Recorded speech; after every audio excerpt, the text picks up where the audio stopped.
Hello everyone, as a principal and founder at Lux Machina Consulting, Philippe Geller strives to push the boundaries of technology and design in the entertainment industry. Lux Machina has brought its expertise in virtual production and in-camera VFX with LED wall on the Mandalorian. We are very pleased to welcome for the first time at PIDS Online Philippe Geller for our final keynote. Hi, my name is Philippe Geller, and it's my pleasure to speak with you today. I want to thank Jan and the Paris Images Digital team for providing this excellent virtual platform. I started my career in virtual production and visual effects about a decade ago as part of the broadcast and corporate entertainment industry. I was working on shows, like the American Music Awards on the broadcast side, and doing trade shows and corporate entertainment and keynotes on the corporate side. I quickly pivoted into film and episodic and started Lux Machina alongside my business partner, Zach Alexander. We realized we were better served and more interested in providing creative in-camera solutions to complex productions and unique projects. I hope to share some of that experience with you today as we look at the future and global expansion of virtual production. Lux Machina has been serving the entertainment community for almost a decade.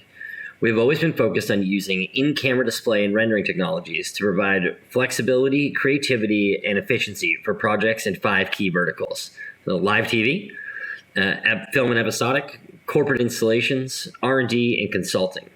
So what this means is that we cover a broad array of the entertainment and architainment and research markets, actually. So this can mean shows like, in the live TV vertical, we work on shows like the Oscars, the Emmys, Golden Globes, American Music Awards, among many others. And on the film and episodic side, we work on shows like, we started actually with Oblivion many years ago, Tomorrowland, Rogue One, Solo, A Star Wars Story, as well as episodic shows like American Horror Story, Titan Games, which is a reality episodic, and a handful of others.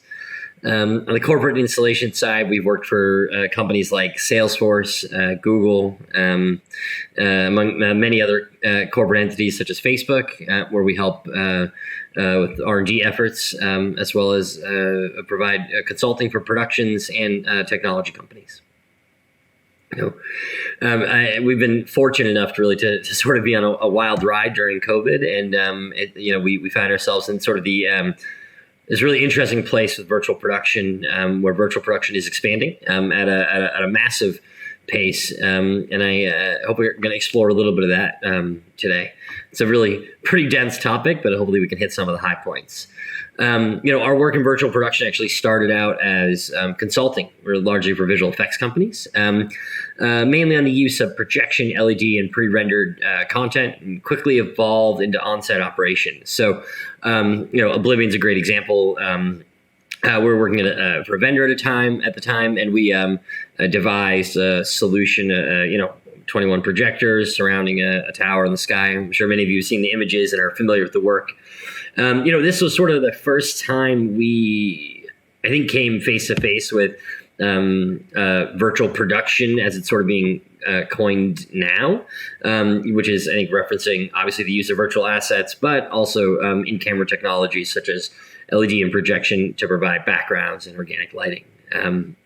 So Oblivion for us was this touch point in technology in which we were able to actually see firsthand, A, how to execute, B, how to push the envelope of technology, and see what impact it had on storytellers. And it was shortly after that we I think we formally started Lux in the incarnation it is now, and we came up with the tagline, technology empowering creativity.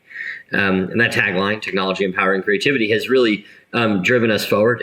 We are able to find avenues in all the technology and products that we work with that hopefully help, but I believe help storytellers, actors, creatives connect with their audiences and create more human experiences. And I think that virtual production adds an immense amount of value in that effort. Even though many of the shows we work on represent disparate verticals, we're seeing a massive global expansion of talent, investment, risk, and innovation I think largely fueled by a pandemic that requires remote workflows, but also, and more importantly, I believe, by the new bar that has been set with recent creative and technological innovations, especially as it pertains to real-time technologies. And by this, I mean things like Unreal Engine, improvements to Blender, things like Embergen, Notch, Disguise, and a whole host of other tools and workflow solutions that have, I think, brought the barrier for entry into XR, whether you're deploying an XR stage for the first time or you're building a really large LED volume. You start to see like the barrier for entry and the capability of even small firms to access these technologies and solutions is greater than it's ever been. I think the amount of education that's available, the community, especially now when most communities are remote and can't meet in person, I think we're seeing huge communities flourish who are supporting each other, solving problems, and innovating in the space of virtual production. And I like to think, and I think we at Lux like to think, that this is really helping us get back to telling stories together in a way that is, I think, almost a throwback to why many of us actually started in the entertainment industry. I know for me, one of the reasons I started working in the entertainment industry was a love of music, live music, but also the passion for being able to make creative, organic decisions and actually see the end result and get that gratification. And I think there's, in many ways, I've always been sort of drawn to virtual production and in-camera visual effects because I'm holistically making decisions with other creatives and other technicians and architects about choices in look, in previs, in visualization in general, that are actually taking effect in front of my eyes, and I'm not having to go back to post VFX or post viz in any kind and see a result. I'm able to walk away from set and go, okay, I'm confident that was a good decision, and we also were able to work together to solve a whole bunch of problems that maybe we wouldn't have seen coming in any other way. We use virtual production solutions to tell stories we haven't been able to tell before using in-camera visual effects such as LED volumes, projection volumes, motion capture volumes, volumetric video volumes, where we can transport talent and sets to worlds that we never imagined. With the constant demand for more widely varying content, even in a pandemic, we see the bar for entry dropping even in the furthest reaches of Earth. So when we talk about global expansion, we truly mean it. We are really in the middle of what we believe is a global renaissance period for virtual production, and I believe for storytelling at large. Never before have we seen so many types of experiences being created, narrated, and explored from creators around the globe. Just in the last 2 months, we've seen groups like Sony, invest in new ventures around creating musical experiences in virtual reality. We know that it's really telling when large companies start to not just help push technology, but actually are focused on creating new experiences for their audiences. For me, that's usually a really good indicator that there is something larger happening, and this is here to stick. I think through the resurgence of technologies over time, there's a fear, of course, that virtual production is just going to be a flash in the pan. Certainly my crystal ball isn't perfect, but I think that what we're seeing is there's too many efficiencies and too much value in what virtual production can bring to the table. You look at the number of XR stages that have popped up. When I say XR stage, what I mean is a stage usually involving LED or projection that can be used for creating in-camera backgrounds, either with pre-rendered content or real-time content. Specifically, I think most people think of this as something that is used for like maybe a musical performance where an actress looks like they're floating in air, or a film set where we're going to be imagining a vehicle is traveling through space or down a road, and of course we're set in a location that's fixed on stage. But we have the freedom to do these things now we didn't have the freedom to do before through the use of real-time technologies. But I think what we're really starting to see is that not only are productions starting to utilize these technologies, but productions are actually starting to accept them, which is a very different thing. We've had a lot of shows in the past. I won't name any names, but we've had a lot of shows in the past where we'll get production design on our side, but maybe cinematographers aren't interested in the real-time workflow, or they're not interested in video content. They'd rather wait for VFX to do it, or VFX is saying, well, no, we don't want to do this. We want to fix it later because we're not quite sure what we're doing yet. What we're seeing right now is actually this, I think, a dramatic increase in the number of people who are not only interested in solving the problem now in situ, but we're actually seeing that people are able to come together and collectively, not just as departments, but as a show, commit to workflows and commit to reorganizing their shows, putting financial resources on the front end of a show, and I think really getting into virtual asset development, looking at virtual art, look dev, and many other things that I think for a long time shows were afraid of. Oh, it's too expensive, it's too difficult, we won't have time, it's not fast enough. Well, I think what we're starting to prove is that through this global expansion, we have more talent, we have more artists, we have more people who are providing services, and in doing so, we've increased the amount of shows that are going to be nervous but are going to dip their toes in and have a good experience. And I think that's super, super important. And I think, if anything, I'd want everyone to walk away from here knowing that, that sort of with the lower bar for entry, I think the higher quality products, LED and display and rendering technologies, as well as a more streamlined and productized workflows. There's more artists, cinematographers, and even directors engaging in pre-viz, tech viz, stunt viz, post VFX being done in real time, and sort of all these things lead to a more productive pre-production process, less drop balls, easier pitches, and especially for smaller firms and independent storytellers. And I think that's a huge takeaway, is that the global expansion has not just enabled the $100 million, $200 million tentpole productions, it's also enabled the groups who have $1 million or $150,000 to spend on a project. It's enabled them to use technology in a way that lets them tell a story they either wouldn't have been able to tell otherwise, or they would have been, maybe only ever they would have had to pitch. They would never actually be able to afford to make the whole thing, because they could only ever afford the VFX for a 30-second bid, or they could only ever afford to build one or two sets. I think we're seeing that that's changing, and changing very quickly. I really want everyone we want everyone to walk away from here really believing that they can be involved and they can contribute. And there are a wealth of opportunities in the industry right now, and contribute, I think, in a meaningful way to those opportunities. Whether it's scaling your small art firm, or it's hiring more technicians to build out LED walls for your own LED volume, or it's looking at real-time green screen technologies and how those can solve for challenges in pre-production and production that are difficult to solve for in other ways, and give us better tools for telling better stories together, right? And really connecting and engaging with audiences in both a new way, but in a more meaningful way, right? The opportunity to do something that allows an actor to tell a better story that connects with people viewing that story through whatever means they need to, and really sort of, I think, grabbing at their heartstrings. I believe that an actor in an LED volume, an actor in a projection volume, who truly believes that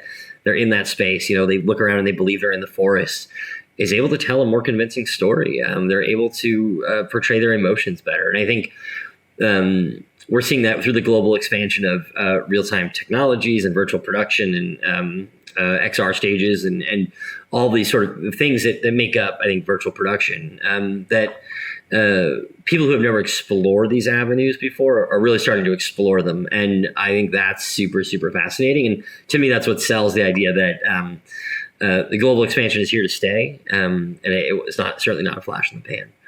And I think it's fair to point out too that we have clients all over the world who've used virtual production. We're a firm of about 35 people, and we in the last 2 years, we've probably talked to companies on almost every single continent, right?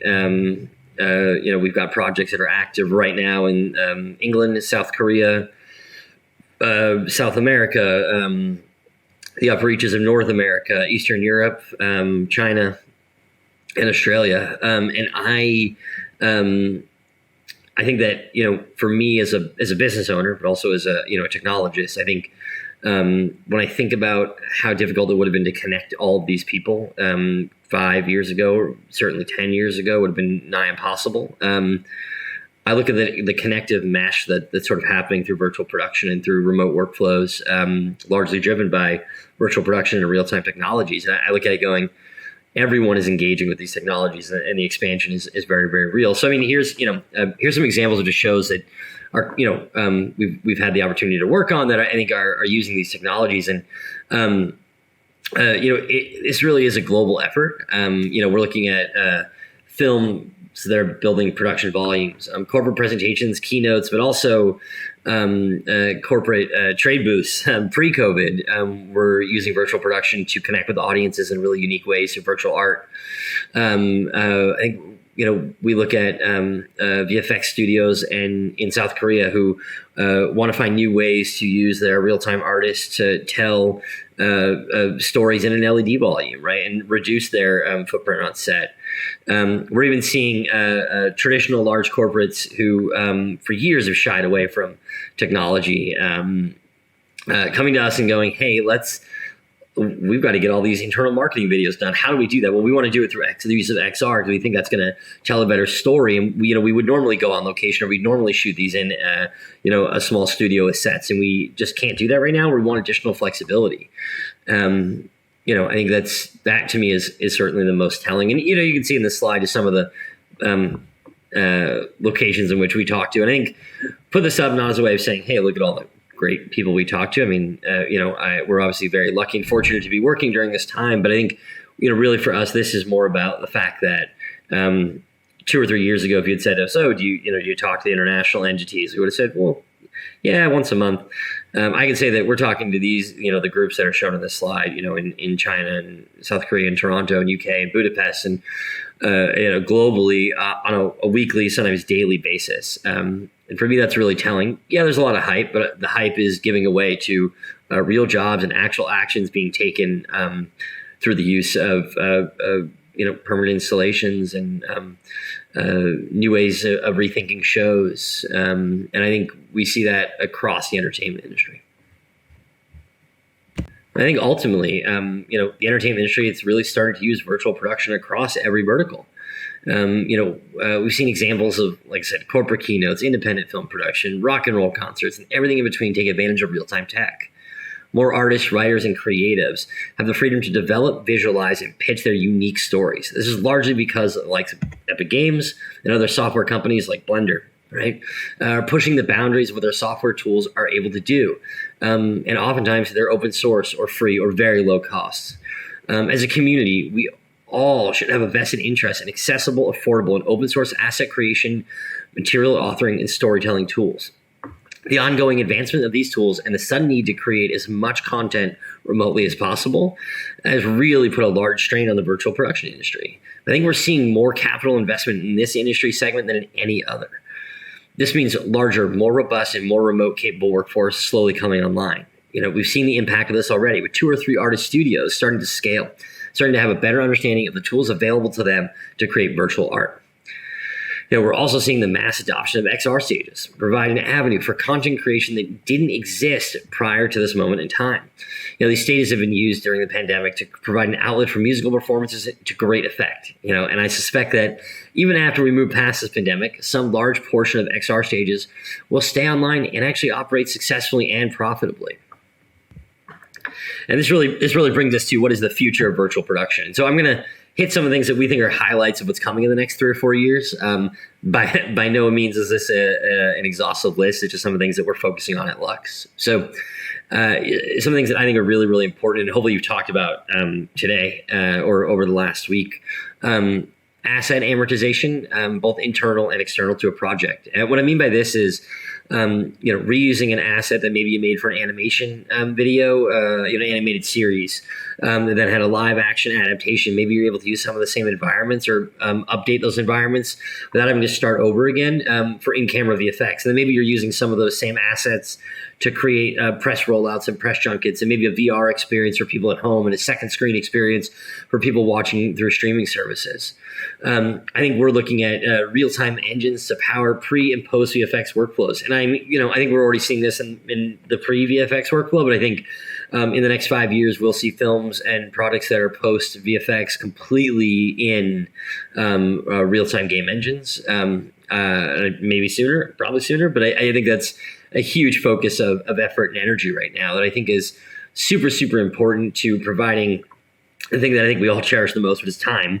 Time to make better decisions, time to look at more options, time to mature a story and art to a point where everyone is happy, and time to deal with both the politics and the diplomacy needed on set to make intelligent decisions about where art is going to go and where the story is going to go. We think the use of real-time engines is going to give us that time back. I think we're also looking at quality and tool increase, tools that are going to get better, quality of photoreal art that's going to get better, and I think the timeline for deploying complex multi-user collaborative storytelling suites is going to become easier. I know that it's already being done to some extent, and I imagine that over the next 2, 3, 4 years, we're going to see productions utilizing remote artists all over the world, not just through VFX, but in virtual art departments and in physical art departments and in construction and in costume and makeup, and really starting to engage with a much broader community of people who are now able to remotely connect with low latency, with great visual tools to actually provide input and creative oversight on projects that they maybe otherwise wouldn't have been able to work on. I also think one of the things that is really important are tools such as Omniverse. I think NVIDIA has done an amazing job sort of breaking down what is a really complex thing, which is this idea of multi-user collaborative experiences and collaborative contributions to an art platform and to an art result. And I think things like Omniverse and I actually believe things eventually like Stadia and other online platforms become a really interesting tool for productions, both to tell a story, but also to streamline all their asset creation processes and to visualize and virtualize some of their work, not requiring large on-premises deployments. So, a move to the cloud, which I think is important. And it's something that we're focusing on heavily at Lux.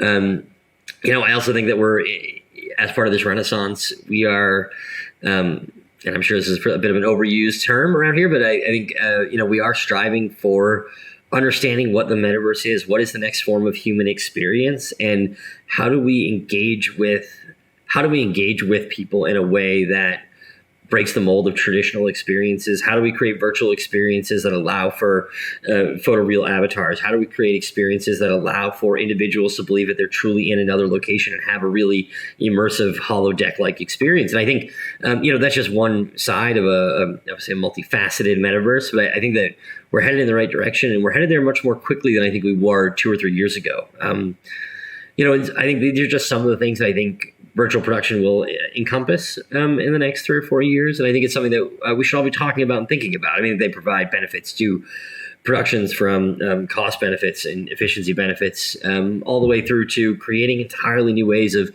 interacting with our colleagues and with our audiences. And I really think that's what virtual production, which hopefully one day will just be called production, is really about. It's about connecting with audiences and creating human experiences that we all enjoy.